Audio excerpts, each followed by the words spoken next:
niba nyatangirira he, niba nyahera he. Noneho byanyobeye rwose. Ubu ngubu nyobo ahantu ho nyahera kuko amakuru arashyushye, ariko ukabona ko ari intsinzi cyane kuri M23 abakunzi b'Intare official rwose. Ubona ko intsinzi yamaze kugaragara, intsinzi yamaze kuboneka. Abo kubaka ama etage ni muyubake, abo kugura amamodoka mugura amamodoka, abo kugura inka mugura inka, kuko umwanzi yakomeje gukubitwa nubwo ari gushora ibintu bitandukanye, akazana drone, akazana indege. Ubona ko nubundi ko yamaze gutsindwa. Icyo nababwira cyo nuko na Bujumbura no hari guturuka bira bitero by'indege, ko naho mu kanya gato rwose bishobora kuza gufatwa n'Intare za Sarambwe. Yaba na Bujumbura nayo bakomeje kwiratana, bikaza kubahindukana n'ubundi. Ndaje ndi Clever Bemba nguko munabibona. Hari ubuce bwo muri Kabare bwamaze kubatombe, hariya muri Kabare bwamaze kubatombe. Ndaza mbabwira noneho deployment ya FDNB aho bagiye badeployinga, aho bavuye hose baturutse Uvira, baturutse Bujumbura, aho badeployinze hose. Ndaje kugira ngo mpababwire. Turajira ngo turebere hamwe kaza roho FDLR, FRDC, Wazalendo bongeye kuva mu ishyamba, bongera kugaragara hariya muri parike ya Virunga, bagaragara uko baje no kongera kwataka, ariko ukabona ko baje kwiyahura ko ari iherezo ryabo. Nabo turaje kugira ngo tuze tubabivugeho n'ubundi. Pinga habayeho gusubiranamo hagati ya APSLS na NDC Renouve. Icyo bapfaga ni ikihe? Tuze tunarebere hamwe ambushi ibereye hariya za Rukweti, aho Intare za Sarambwe rwose zibashije gukubita ambushi abatari bake, n'ubundi babasha kubahasiga ubuzima bo muri Wazalendo ndetse nabo muri APSLS. Turaje rero kugira ngo byose tubirebere hamwe, turebe no aho Intare za Sarambwe n'ubundi zigeze, ziri kwerekera mu bice bigiye bitandukanye, muri Mwenga, muri Kabare, muri do kubona rya cyerekezo cyo kugira ngo zinjire muri Shabunda. Harabura ibirometero bingahe kugira ngo Intare za Sarambwe zibashe kugira ku kibuga cy'indege cya Shabunda? Harabura ibirometero 40. Ibirometero 40 ku Intare za Sarambwe na amasaha 4. Ibirometero 10 ni isaha imwe ku musirikari uri kugenda mu buryo bwuzuye. Umusirikari uri kugenda rwose agiye ku rugamba, ibirometero 40 na amasaha 4. Turaje rero kugira ngo tubirebere hamwe byose uko byitwaye. Ni Clever Bemba, reka mbasuhuze abari mu bihugu by'i Burayi, abari muri Amerika n'ibindi bihugu bigiye bitandukanye, hano muri Afurika n'ahandi henshi aho mugiye muherereye. Reka mbifurize gukomeza kugubwa neza, kugira impagarike n'ubugingo. Aha, ambushi ibereye hariya muri Rukweti. Iyo ambushi ni Wazalendo bo muri APSLS uravuye kwiba. Abaturage bari bafite inkoko, amadendo, amabata, bari basakambuye n'amazu bikoreye amahema, bari bafite amasafuriya n'amajerekani, baza kugwa muri ambush. Ariko n'abaturage baje gutanga amakuru baravuga bati hariho Wazalendo baje kutwiba, kuko bari bibye imyunyu, biba udushyimbo, biba n'icyo bita indagara, kugira ngo bajye babona icyo barisha iki ubugari. Abaturage rero baza gutanga amakuru ku Ntare za Sarambwe, barazibwira ziti baje kutwiba, ariko inzira bashobora gucamo ngiyi, bashobora guhinguka muri kiriya gice cya za Rukweti, bari kurira kugira ngo bajye muri wa musozi wa hehe, umwe bari baturutse n'ubundi bajye muri wa musozi urimo Janvier Karayiri, umusozi wa Sinayi. Intare za Sarambwe ziratega amayira, zimaze gutega amayira, baje bari APSLS manza bari bavanyemo nabo muri IPSLN bo kwa Kagiri, baza kugwa muri ambiscade n'ubundi. Intare za Sarambwe zirabakubita, zirabashwanyaguza rwose. Hariya ni ukuvuga ngo aho zabategeye imirambo yo ni myinshi. Ino ntago ndi buze kwitindaho, murumva ko Intare za Sarambwe zikomeje gukora ibikorwa by'indashyikirwa bya bindi bari bamaze kwiba n'ubundi. Intare za Sarambwe ziza kugira ute, ziza kubibaka, zibaka ibikoresho. Ubona ko ibikoresho buno bafite ntibakigira amasasu, ubona yuko rwose bari gushakisha aho bagezeho kwiba umunyu, bakajya kwiba isabuni, bakajya kwiba amasafuriya, bakiba amasutiye n'ingutiya. Uri kumva ko bageze ahari n'indimuka, ubona yuko ibyabo byamaze kubayobera. S'il vous plaît, reka twigira no muri Pinga Bushimo. Muri Pinga Bushimo ikintu cyitwa isasu hagati yabo muri APSLS, APSLS yo kwa Janvier Karayiri n'ubundi bakomeje guhangana n'ubundi nabo abo kwa muri NDC Renouve yo kwa Guido Shimurai. Babashije kurasana, bavuga ko ni ibyabere hariya muri Pinga Bushimo muri centre. Wenda umubare ntago ndawumenya abapfura, ugomba ko ni ugusubiranamo kwabo. maze gusubiranamo bararasanara muri Pinga Bushimo. Iriya Pinga Bushimo rero ubona ko ari indiri n'ubundi irimo APSLS, irimo na NDC, abo kwa Janvier Karayiri baza kurasa kubo kwa Guido Shimura, bababwira ko bagomba kwambuka umugezi, bakambuka hakurya bakajya kwa Nkasa, ati ni mwebwe muri kuzana M23. Icyabiteye rero nuko ngo habayo deployment za M23 hafi ya za Bushimo, ni muri ibyo bice n'ubundi buretse ko kirimo ibirometero n'ubundi bitari bike, ariko ni ya FARDC nkuko nakomeje kwibabwira yivanye mu madefense, imaze kwivana mu madefense aho kugira ngo abo muri NDC cyangwa abo muri APSLS baze gukaba intare za Saramwe zihita ziza gukaba.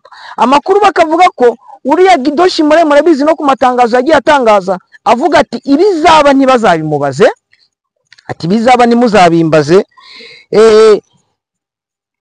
Byaje gutera kuvuga bati kuki NDC Renove batagiye muri zira defense kandi nabo bakagengura bakaza muri Pinga Bushimo, ati nibo bari guhereza amakuru nde M23 kugira ngo ibashe kwinjira, ati bayihereje umwanya, ati abangaba ni ibyico bari gukorana na Fande Makenga, ati abangaba reka tubarase n'ubundi tubakura hano muri territoire ya Masisi, bambuke bajye hakurya hehe muri territoire ya Warikare. Habayeho gukozanyaho n'ubundi bo ubwabo bakozanyijeho, barasanye, ntago ndamenya bira, ariko nuko umututu w'imbunda koko wakomeje guturika hariya muri Pinga Bushimo, ndetse FARDC yari hakurya muri za Nkasa nayo ikoresha imbunda ziremereye n'ubundi yohereza hakurya muri Bushimo, ku buryo ikirere cyari cyatukuye.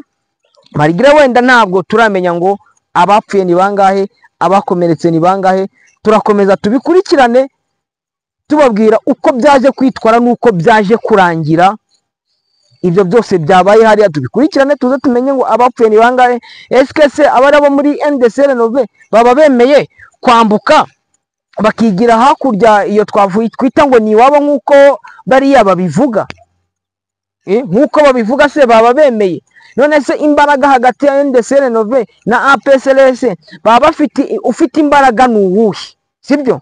Ariko ngiye nkurikije bose ni mayimayi, ruka bamwe n'abanyanga abandi n'abahunde, rukuba ngo bose imbaraga zabo navuga ko zingana, kuko cyane cyane iriya mitwe wenda reka nongere nkagarukeho.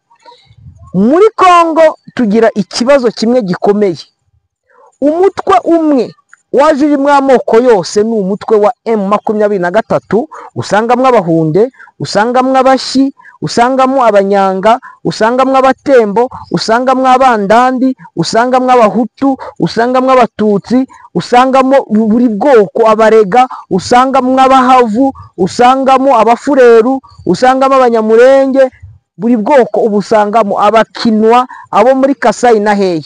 Iyo niwo mutwe wonyine uhuriweho n'amoko yose, donc communauté zose zibonamo. Mu gihe imitwe yindi niba ari APSLS yo kwa Janvier Karayiri, ni umutwe wabo muri communauté y'abanyanga. Iyo bita Raiya Mutomboki ni uwo mu mutwe w'abatembo. NDC Renove iriya Guido Shimura iniriya yitwaga FPAP nayo ni y'abanyanga, ariko yo irimo n'abandandi biturukanye n'agace kirimo. Hakaza Nyatura yo ni y'abahutu birazwi, ariko nazo zigiye zifite amax. Harimo Nyatura ikomoka muri Rucuru, iyo ngiyo ni CMC, niyo irimo ahutu bo muri Rucuru. Hakaza iyo muri Bashari Mokoto ni bari abanyatura abazungu. Hakaza ikomoka muri Bashari Mokoto ariko inavanze abakomoka ari za Miyanja, aribo bari abo kwa Kagira yitwa IPSLN. Hakaza Nyatura FDDH iyo muri Masisi Sud. Hakaza Nyatura abo kwa Bakigingi, abo kwa Badelita, na bari abo kwa Banuza kwa ba Matata. Hakaza Pareko FF ari irimo ba Mutayomba. Izo zose ni za Nyatura, ubona ko bo bafite ubunyatura bwinshi. Hakaza n'iriya Nyatura yobowe n'uriya Defenderi, ayo babo bitwa bagadi, bari bafite amazina yayo. Ukuvuga ngo abo muri communauté utubo bwabaye bwa bushyo bw'imbwa niko nabivuga, kuko bafite za Nyatura nyinshi, ariko zose zifite ubona ko zishingiye kuri nde, kuri FDLR. Murabyumva? Nukuvuga ngo rero iriya APSLS y'abahunde iri kurwana na NDC Renove y'abanyanga. Turaza dusange bari abafurero nabo bafite iyo mitwe yabo, abashi bafite imitwe yabo, abandande nabo bafite izo za mayimayi simba, za mayimayi jeteme, za mayimayi aleluya, sibyo? Abo nabo baragiye baza mayimayi kihandayira, izo zose ni mayimayi zabo. Hakaza noneho ziriya zo kwa Bayakutumba, bafyeka niba ari fyeka adui, bangoma nzito, bafoka Mike, abo bose harimo abarega, harimo abafurero, harimo abavira, nabo baragiye bakagira iki, bakagira byinshi. Kaza wenda twavuga n'abanyamurenge nabo bari bafite twirwaneho, ariko twirwaneho uri kwisangamwe abafurero, ukayisangamo n'abandi bari ababembe, nabo uri kugenda ubasangamo n'ubundi, kuko yo nayo irimo amoko menshi. Ubona ko izazindi irimo amoko menshi, nuvuga ngo ni Alliance Fleuve Congo, bagiye bose bahuriramo, ubona ko irimo buri mukongomani wese. Ariko indi mitwe kuko nyibabwiye ni imitwe y'amakominote, ni imitwe y'amoko. Rero hanga reka dukomeza dukurikirane tumenye ngo ziriya barahangana biragenda gute, biraba gute hagati ya ziriya za mayimayi ubwazo ziri kwisubiraniramo, hagati yazo biraza kugenda gute. Ibyo rero ndakomeza mbikurikirane, nkomeze menye uko byitwaye, igihe cyose nkaza n'ubundi kubibabwira. Ariko ubona ko ari muri Pinga Bushimo ibintu ubwabyo ko bikomeje gukomera ubwabo bo bisubiraniramo, yabo bo mu banyanga nabo ngabo bo mu bahundi. Rero ndakomeza mbikurikirane n'ubundi amakuru yo isa ku isa n'ubundi ndayabagezaho. Noneho tuze turebe muri bya bice n'ubundi byabashije gufatwa na M23 muri kiriya gice. Ariko turaza turebera n'ahandi drone zabashije kurasa ariya za Mikenke, nubwo ari nabivuzeho n'ubundi. Ubona ko hari amazu yasenyutse n'abaturage benshi babashije kugira ute guhunga, abandi baza guhura n'ibintu byo kwangirika. Ivyo navyo turaza ntago ndibuze kubigarukaho. Reka twibirebera hariya muri ubuce bwamaze kuba tome n'ubundi ngiye kubabwira. Ni hariya muri Kabare, hariya aho bita Bukaraka yamaze kuba tombe. Hakaza kiriya gice bitwa Kishadu, nanayivuzeho mbabwira ko intare za Sarambwe ziri kuherekera. Inza gusobanura iriya direction intare za Sarambwe n'ubundi ziri kwinjiramo, babwira na kiriya gice cya Curwa nacyo ko intare za Sarambwe ziri kwinjira.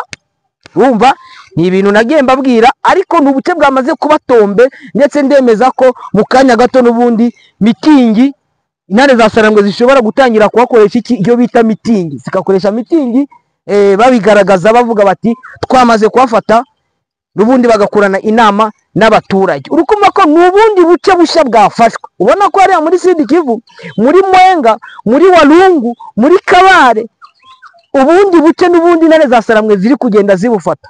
Nubwo Uburundi ntabwo bwakoze deployment yariya, ariko nta gace na kamwe bigeze bakuramo twirwaneho bayikuremo M23. Nukuvuga ngo n'ubuce bari banarimo nibwo baje gushiramo deployment, ndetse n'ahandi barongera barahava. Ubona ko intare za Sarambwe n'amadubu bashobora kuza kubujyamo n'ubundi bagasanga abarundi bamaze kwivanamo ubwo buce. Rero reka nze mbabwire kuri ino deployment ya FDNB ni muri ya bice bya Zandondo. Hari ubuce bagiye bavamo nubwo bagiye badeployingamo. Nababwiye yuko mu makuru naje gukora, nababwiye ko ari regima 3 zavuye mu Burundi. Gusa ntihagire umuntu umbaza ngo regima ya FDNB ibifite ingabo zingana uti. Ibyo ngibyo ntago mbizi, sibyo? Ibyo ngibyo ntago mbizi, ntabwo ndibuze kubisobanuraho. Ariko icyo nababwira nuko ari regima 3. FDNB rero deployment zayo hariya mu misozi hejuru muri chaîne de montagne ya Mitumba. Urabona ni chaîne de montagne ndende rwose, ndende. Hari aho bita mu Ngeti, abo ni deployment nshyashya. Hakaza Gahuna, iyo naho ni deployment yabo. Hakaza Irango, naho ni deployment. Hakaza noneho Gipupu naho bari bahari ariko barahava. Hakaza Nyagisozi naho bavuye. Hakaza Rwahimiri naho bahavuye. None tukaza muri biriya bice bya za Bijombo, abavuye donc reka wenda nari nababwiye hano Bijombo haraho nari nibeshye, ni ukuvuga ngo mu Ngeti, Gahuna, Irango, Gipupu, Rwahindiri, Nyagisozi ni deployment zabaye nshya. Zabaye nshya n'ahantu hatandatu ho ba deployinze babandi. None ka turebe muri Bijombo na Rurambo, abari bari Bijombo bahavuye bigira Gipupu. Murabyumva? Izo ni inyoni, izo ni inzoka. Abari bari Bijombo bagiye Gipupu. Abari bari Rurambo bamanuka bajya bita Magunda, sibyo? Bamanuka bajya n'ahantu bita Maheta. Aho abari bari Birambo. Nuko ngo Bijombo nta FDNB ikirimo, yavuyemo imanuka ijya Gipupu, ntabwo ari kure cyane. None yari iri Rurambo iramanuka Magunda na Maheta. Abo ni aba FDNB ndetse na FDN nkuko nabibabwiye, bari abavuye kwa Jeva, ayo marejima nibo bari bayirimo. None akaza Bibogobogo. Bibogobogo ni bamandi baje kuri .0, ariko bakimara kugera kuri .0 baza kuraswa na M23 na Twirwaneho.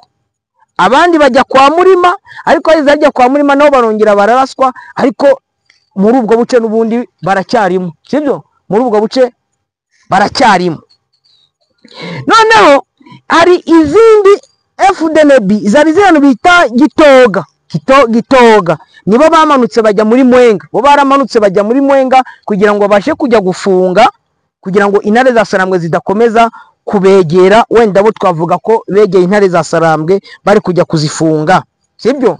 Bari kujya kuhafunga. Hangaha wenda urumva nizo deployment zabashije kuba muri biriya bice bya donc muri zone ya Minembwe, muri territoire ya Minembwe. Murabizi yuko yamaze kuba territoire ya Minembwe. Ukumva niyo deployment ya FDNB hariya muri territoire ya Minembwe. Komeze mugubwe neza rero bakunzi bacu. Turaje noneho kugira ngo turebere hamwe abahariya Kazaroho baturutse he, bajute, baje kugaragara bari hariya muri parike ya Virunga. Heske baba babonye ibikoresho? Ntabwo si intambara yaba igiye kongera gukara. Reka maze nababwiza ukuri. Koloneli wa M23 uri hariya ni umwe mu ndwanyi zikaze. Nge nigeze kuvuga amateka yiwe yari kumwe na yaturutse Warikari, araza hariya za Gahira, aragenda yambuka hakurya za Busumba, araza hariya za Kicanga, aragenda agera he? Agera Bunagana. Agenda arasa twikajya turatwika FARDC. Ubu ngubu kumva ko ririya ni ishyamba ryo navuga azi. None undi bagiye kumuzanira, bagiye gukora na operation muri yari Minembwe. Koloneli Gakufi. Ni ukuvuga ngo nibo bari hariya muri parike ya Virunga, ndetse bagiye gusafisha, gukora ubusafi bwose, icyo bita isuku hariya muri parike ya Virunga, ndetse na hariya muri parike ya Virunga na kiriya gice cyo muri Bwito. Bari barigize abametre, noneho bagiye guhura, bagiye kuboneka, bagiye kubonwa. Ni ukuvuga ngo bamwita Koloneli Badege. Koloneli Badege abantu baramuzi n'indwanyi, ariko se ninde utarindwanyi muri M23? Uze turavuga ngo Koloneli Padiri, turavuga se Koloneli Kabundi, turavuga ko nene ba Murenzi, ba Ngarambe, turavuga Sende, turavuga nde ko bose ari indwanyi, ko bose ari indwanyi bameze doke bose ko ari indwanyi. Turavuga ba Rapide, bose ni indwanyi. Nubwo ngo M23 ikintu cyonze cyo yibitseho ni indwanyi. Turavuga se ba Koloneli Nsabimana. Koloneli Nsabimana rero bamugize bamujyanye muri commande, bamuvanye muri administration ajya muri commandement, kandi nawe ararasa mwoga hekamwe mo hana y'isi n'ijuru. Bari abarwanyi rero muri za Nyatura, bari abarwanyi bo muri za Mayimayi, bari hara muri Nyiragongo, bose bahunze barenga za Kazaroho. Barabizi ko n'ibirindiro byabo M23 yari yarabitwitse. Bongeye kugaragara baje kwiyahura.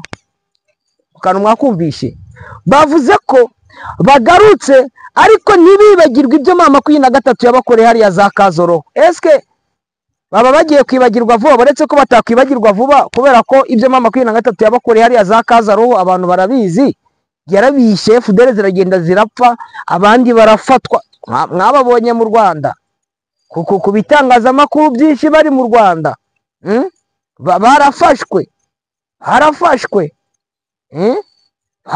rwose, ubona ko ni benshi bagiye bafatwa, hagiye mubibonera bari hariya, ni benshi.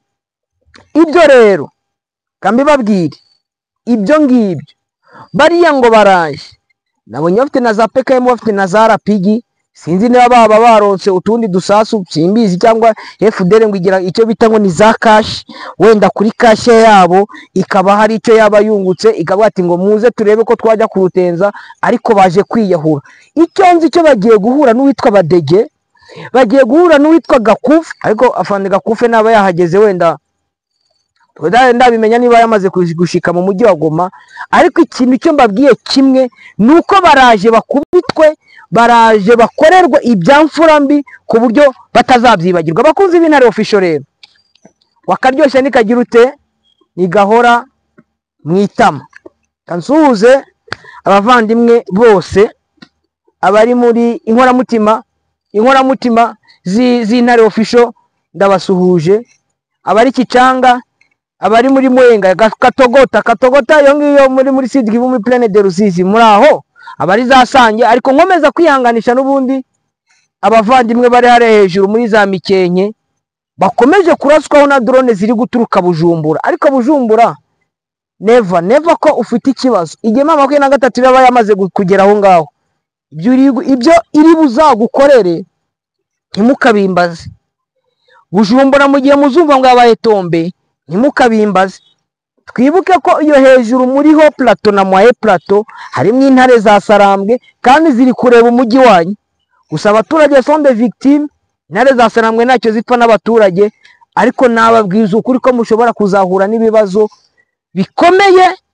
Ibyo neva ari kubakururira atazi ngo ari mu biki, ibyo byose bishobora kuzamugiraho ingaruka, n'abaturage b'Abarundi bikabagiraho ingaruka. Kandi burya hari abaturage b'Abarundi batagendera kuri ibyo bitekerezo bya neva. Ndababwiza ukuri bantu banyu, ndababwiza ukuri rwose.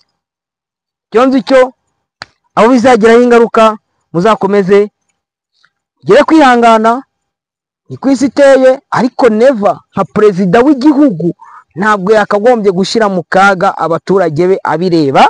Abaturage bawuvira namwe mukomeze kwihangana, gusa inzira niyo ngiyo. Kubona ko intare za Sarambwe ziyirimo, mwagiye mubona bagenda bavogera. Bana b'Inyamitabo bamaze kugera rwose, nababonaga bari kugenda bavogera ariya mazi. Kambasuhuza aho bari, babwira ati nimukomere, ni benshi bari hariya, kandi muri kugendana n'Imana. Mukore subscribe, mukore share. Avuga ko twabashyira muri groupe Intare Official, mwatwandikira kuri nimero ya WhatsApp, groupe WhatsApp y'Intare Official 0798 25 8830. Nabakwifuza kudukandira ku kanyenyeri yango tubone amazi, tubone ka energy, tubone ka mega. Iyo nimero mwayikoresha n'ubundi mudukandira akanyenyeri, sibyo? Kanyisubiremo 0798 25 8830.